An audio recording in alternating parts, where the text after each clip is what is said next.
way to really address the depression is by taking action.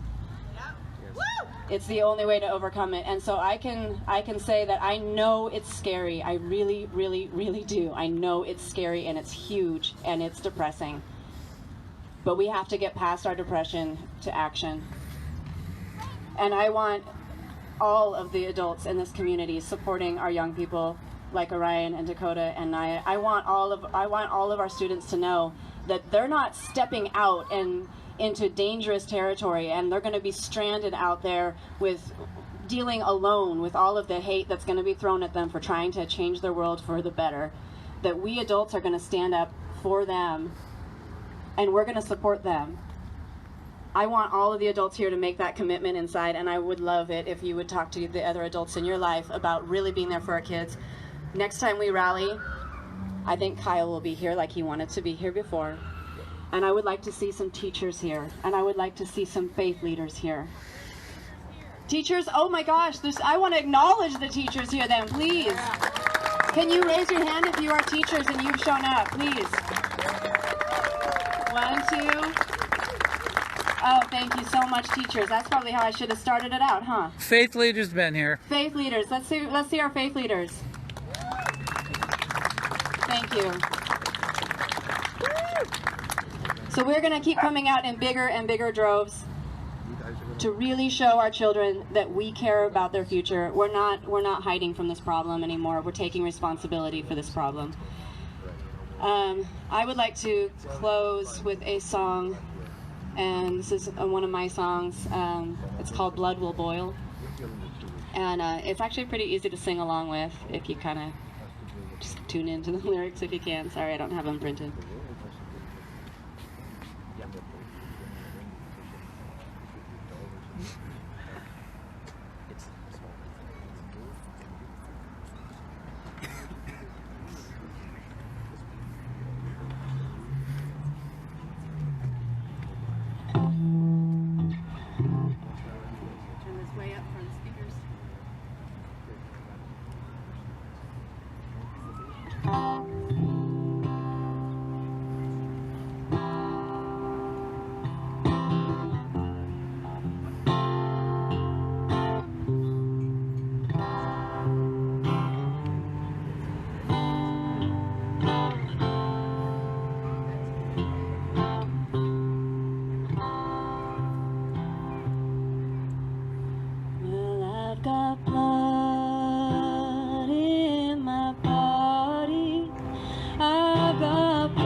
The best thing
denied, won't be denied. Well, I've got love in my body. I've got love in my soul. And it does flow. It does flow. Hi. I hear you. Right, get right on that mic, Nye. Okay, right here. Yeah, it's good. So this is the speech by Greta Thunberg in Katowice, Poland. Okay, so like right here? Yeah. Okay. They call it eating the mic. Okay. Hold back, go in. So right here? Okay. My name is Greta Thunberg. I'm 15 years old and I'm from Sweden. I speak on behalf of climate justice now. Many people say that Sweden is just a small country and that it doesn't matter what we do. But I've learned that you are never too small to make a difference. And if a few children can get headlines all over the world just by not going to school, imagine what we could do together if we really wanted to. Yeah. But to do that, we have to speak clearly, no matter how uncomfortable that may be. You only speak of eternal economic growth because you are too scared of being unpopular. You only talk about moving forward with the same bad ideas that got us into this mess, with the only sensible thing to do is pull the emergency brake. Wow. You're not mature enough to tell it like this. Even that burden you leave to us children. But I don't care about being popular. I care about climate justice and the living planet. Our civilization is being sacrificed for the opportunity of a very small number of people to continue making enormous amounts of money. Our biosphere is being sacrificed so that rich people in countries like mine can live in luxuries. It is the sufferings of the many which pay for the luxuries of the few. In the year 2078, I will celebrate my 75th birthday. If I have children, maybe they'll spend that day with me. Maybe they'll ask me about you. Maybe they'll ask me why you didn't do anything when there was still time to act. You say you love your children above everything else, but yet you're stealing their future right in front of their very eyes. Until you start focusing on what needs to be done rather than what is politically possible, there is no hope. We can't solve the crisis without treating it as a crisis. We need to keep the fossil fuels in the ground, and we need to focus on equity. If the solutions within the system are so impossible to be found, maybe we should change the system itself. Yeah. We have not come here to beg the world leaders to care. You have ignored us in the past, and you will ignore us again. Ooh. We have run out of excuses, and we're running out of time. We have come here to let you know that change is coming, whether you like it or not. Yeah. The real power belongs to the people. Right on. Naya, way to go!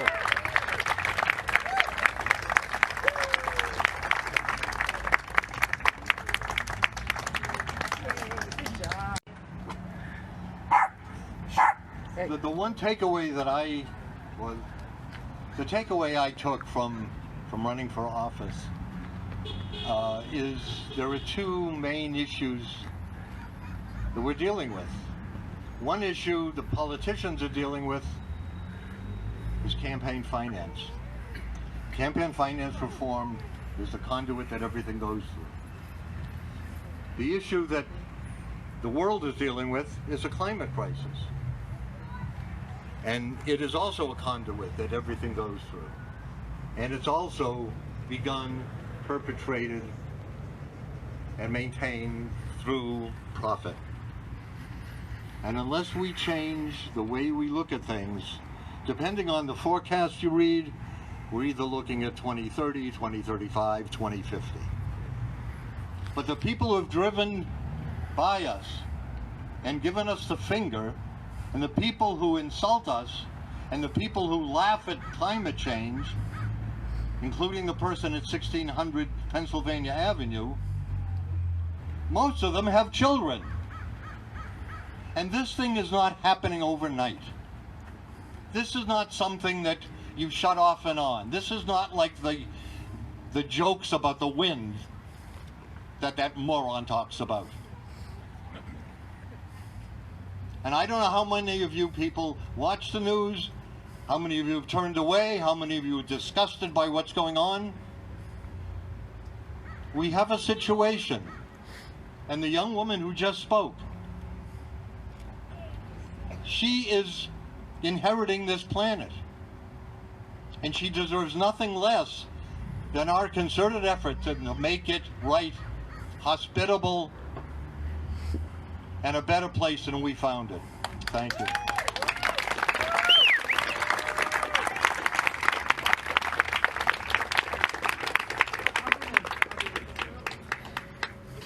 I think it's really important to know that you can make a difference. It's really hard when you watch the national news and go, how would my contribution make a difference? But you can right here in Silverton. And I've been here 3 years, and I think it's an amazing small town. I've been really appreciated that the City Council has been supportive. They've adopted the Silverton Sustainable Energy Study. Yeah. They formed a committee in the city to implement the recommendations in that for the city. There's a group called Earthwise out of Marion County that's working with local businesses to change their practices, and they are going to implement the recommendations of that. On September 9th, the city approved a neighborhood association policy, and some of us are going to be out there. There's going to be an article in our town about whom to call, whom to write to, and it's silvertonneighborhoods@gmail.com. So if you want to form a neighborhood association and get people together so you can find out what the city's doing, you can have Sustainable Silverton come talk to you, please let us know. You can get involved locally and make a huge difference. Thanks. I want you to know that you can individually make a difference in Silverton. When I presented the energy study to the City Council for approval, one of the councilmen said, well, this is great, I approve it, it's wonderful, but I want to see where the action is.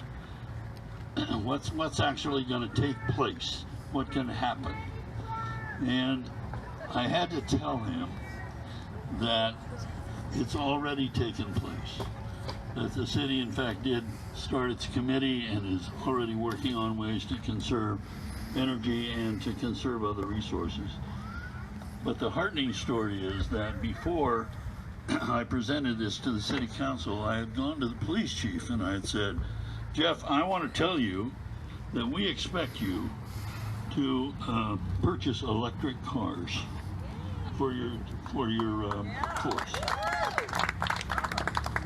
And Jeff looked at me and said, there is no way in hell I'm going to have electric cars on my force. They will not support the technology that I have to put in them. They're not fast enough, and they're too expensive. And I said, I want you to check that out, Jeff, and come back to me and confirm that your opinion is correct. So he did that.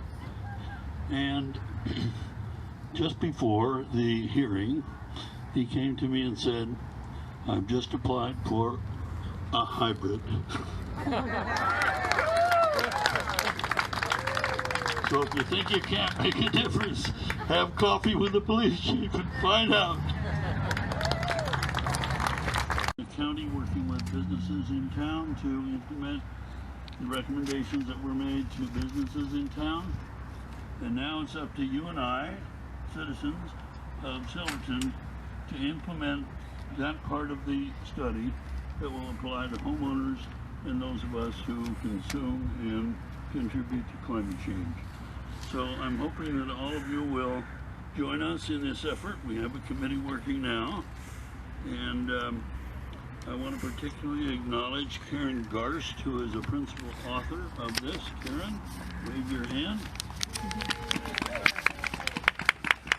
And I want to say that we also are very grateful to the city of Corvallis for lending us the materials that they paid $300,000 to a consultant to develop and donated them to us to use here. So we're very grateful for that. Now I think there's a program here, and I'm not in charge of the program, so is it Elise that's going to do that? I want to say that on the way here I was listening to the radio, and the reports from Germany and Europe are that there are tens of millions of people. Yeah. That's what we're talking about. The report from New York is that it's one of the largest demonstrations in that city. I'm sure that's true for all of the cities, and I'm very grateful for Silverton being able to contribute its voice. So thank you for coming. Thank you, Charles. Does anyone have any questions right off the bat about what Charles was talking about, the city's plan for clean energy, or any questions at all? Involvement? Yes. How do we get involved? Charles, would you like to take that? Talk about we're going to do a website. We have one. Maybe Karen, would you I'm going to turn it over to Karen, who is our committee chair. We're just really pleased with what the city did, and I was passing out things I'm not sure Charles mentioned, but the city has taken on responsibility to implement the recommendations in this fairly long study regarding the city. And there's a group called Earthwise, which is doing it for businesses. We are very, very lucky and pleased about that. The city also Can you all hear in the back? Not really. Okay, the city of Silverton also on September 9th passed a policy and supported neighborhood associations. They'll be voluntary, but it will allow neighborhoods to come together for issues that they are concerned about, for the city to be able to communicate with neighborhoods, and then the neighborhood association to communicate with neighbors. So some of us are working up that and working on getting those formed so that we have a forum to go to all these neighborhood associations and talk about the recommendations in the study that concern ordinary citizens and what they can do. We also have a website that Mike did, and we're going to talk to Mike because we need to update a couple of things. Let's but do it's sustainablesilverton.org. Yes. And we also have a Gmail address, sustainablesilverton@gmail.com. And so if you want to get involved, do that or see me, and I will take your email address and include you. We're really excited about it. Chris? Can we recognize if there are any city councilors here that would help? I believe we have Lori Carter here, city councilor. Thank you. With her sign, I love it. Anybody else? Okay. Well, I'm sure they've been just incredibly supportive. I've just been really impressed. So that's how you can get involved. Again, just see me and I'll get your email address. That's probably the easiest way. We had just a preliminary meeting and talked about what we wanted to do, and then we're going to start meeting probably monthly in October. Okay? Great. Thanks. All right. Yeah. I'll talk to you next week. And I did hear that Kyle would absolutely be here if he had known, but we didn't even know until Tuesday that we were doing this, so here we are. Because it is a little before 2:40, and I know that some students are planning to come after school, I would like to maybe postpone some of the speeches until a little bit later.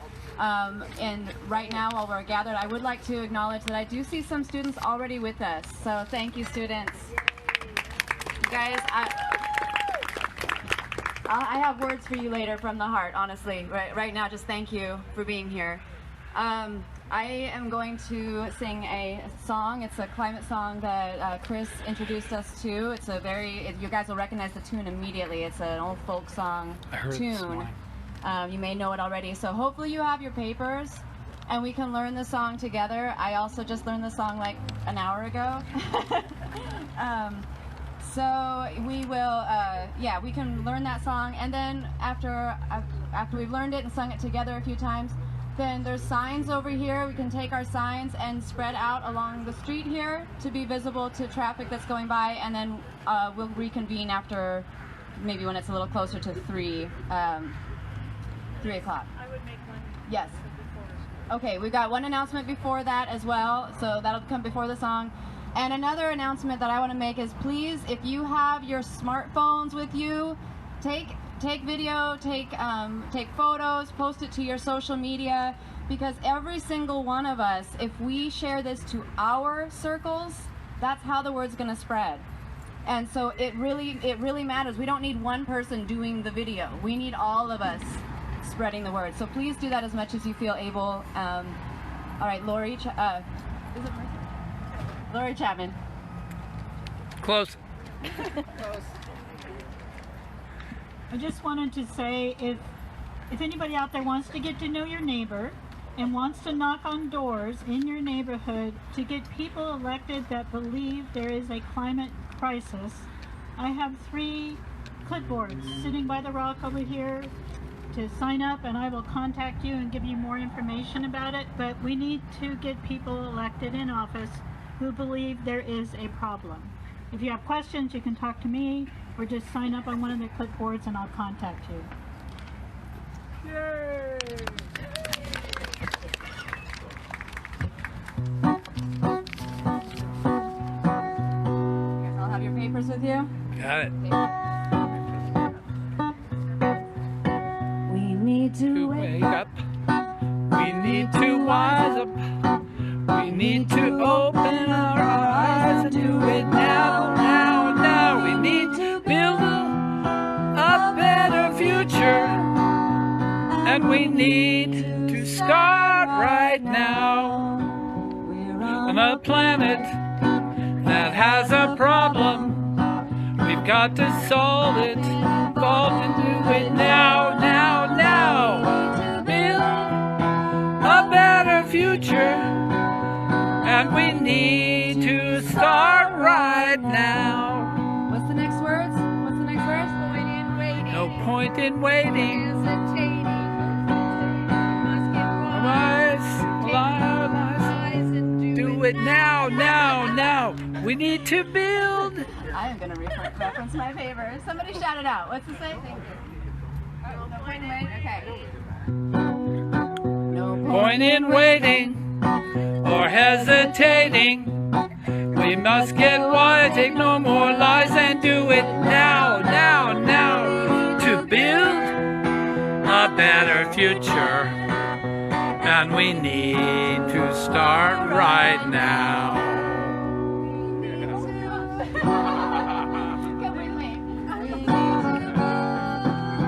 A better future, and we need to start right now.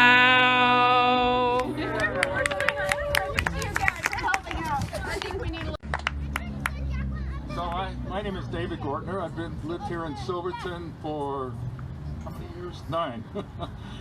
And wow, some powerful speeches today. I'm impressed. I have only one issue I want to talk about, namely, everybody here has to be using reusable bags when they shop. We passed a law in here in Silverton, right, to ban plastic bags. But I go to the store and I see all kinds of people checking out with paper bags. That is just plain wrong. Everybody here should be using reusable bags. That's all I want to say.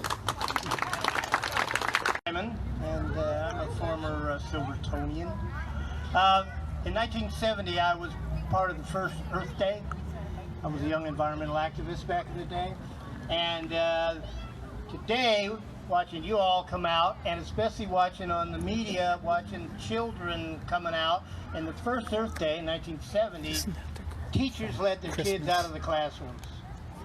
And they're doing it again worldwide. And that gives me an incredible amount of up feeling to see that happen again, because, you know, we accomplished a great deal. And now with a whole new generation stepping into there, a great deal more will get accomplished. So, power to the people, especially the young ones. Yes. Immediate action right now. So one way that I've been hearing for years is to divest from fossil fuels. So if any of you guys in your retirement funds are supporting the fossil fuel industries, please stop. Please stop giving them your money. It was really hard. I just started, I get very, I just started saving for my retirement, and it took me 4 brokers to go through, and I said, I don't want to invest in fossil fuels. And they all looked at me like, what are you talking about, crazy lady? And then the 4th one said, sure, we'll help you. I have 2 mutual funds, and they are outperforming the market.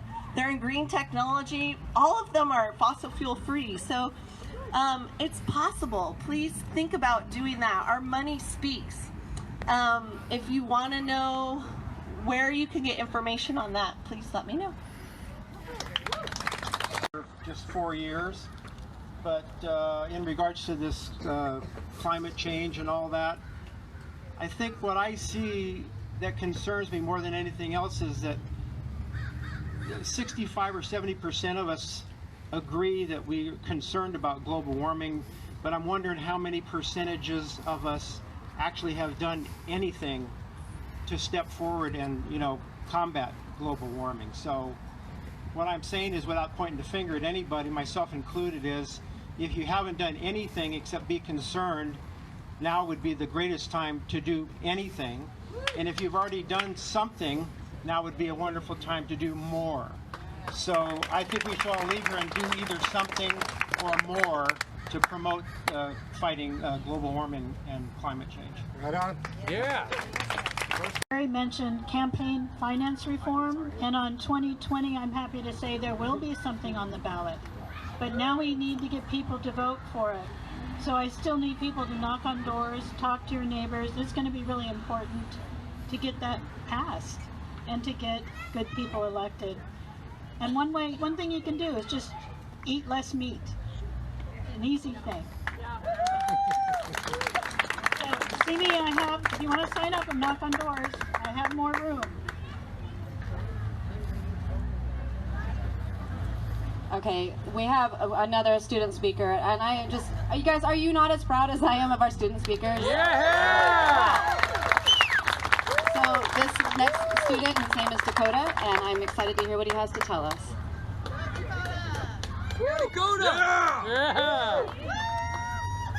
Hi everybody. So I wasn't here for a good percentage of this. Eat the mic, Dakota. I wasn't here for a good percentage of this beautiful rally that we have going on right now because I was in school and my parents wouldn't let me come out. But I feel like this speaking part is me doing what I know is right and what I know is right for our world. And from what I've heard so far is that basically the biggest part that I could draw from this whole rally or get together is little by little. And that's what we're doing, little by little. We're fixing our world. We're making it a better place. We're making it a better place for everybody here, young or old, whether you're in school or not, whether you're participating or not, whether you're on the microphone or standing out here listening to everybody. We are making this entire place, Silverton, Oregon, America, we are making it a better world. And that's what we need to do. Climate change is big. It's huge. And it's something that it's not going to stop unless we act. It's not one of those things where we can close our eyes, count to 3, and hope that it goes away. It's not. No matter what. And so as we act together, as these small groups form, as more people start to realize that we need to do something in our everyday lives, things start to change. Corporations start to notice, and the people start to become educated. Education is our biggest weapon that we can use in this battle against climate change. Educate yourselves, educate others, keep doing this, and keep the world alive. Thank you. I was born in That was perfect. I was born in a generation which was brought up with the notion that the responsibility to fight climate change was not only our responsibility but our burden. It is our burden, but it is not our responsibility. For several decades, large businesses have been pushing the idea that we have been causing the problem of climate change. The true culprits are the ones who have been producing thousands and thousands of chemicals and putting them into the air. It is the ones who have been encouraging the international trade, which is extremely harmful for the environment. The ones who are pushing plastics into everyday usage. The ones who are pushing constant consumerism on a daily basis when it is not necessary. It is time that we start putting responsibility onto these companies. The only reason that our government has tolerated these businesses' practices is because they've tolerated cruelty, financial manipulation, and the amount of money which they are receiving from these companies. Today marks a day where we put our foot down. We will not continue to take the blame for such a large problem, and one which we are ultimately not going to be able to fix on our own. It is time that we as a community say that we are not going to support our children learning that climate change is a myth, or that climate change is our responsibility to fix. We're going to teach students to lobby. We're going to teach them to go out, build their own community gardens. We're going to teach them to create their own resources. As those who are not young, but who ultimately still hope for the survival of our future, it is your responsibility to go out and to be responsible consumers, to avoid using plastics, to only get what you need. It is your responsibility to take control of your community and to engage with it in a positive way.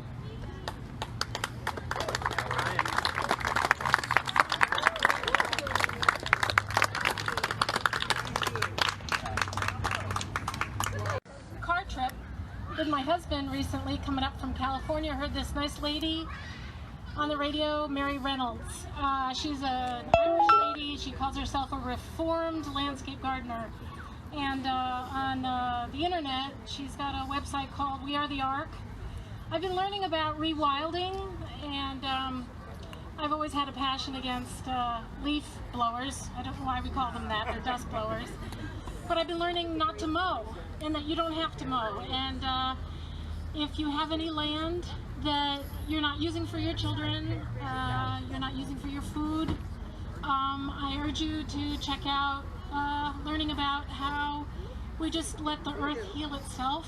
It's very interesting, and like I said, I'm still learning about it. It's native planting or just not doing anything. Very interesting. Anyway, thanks.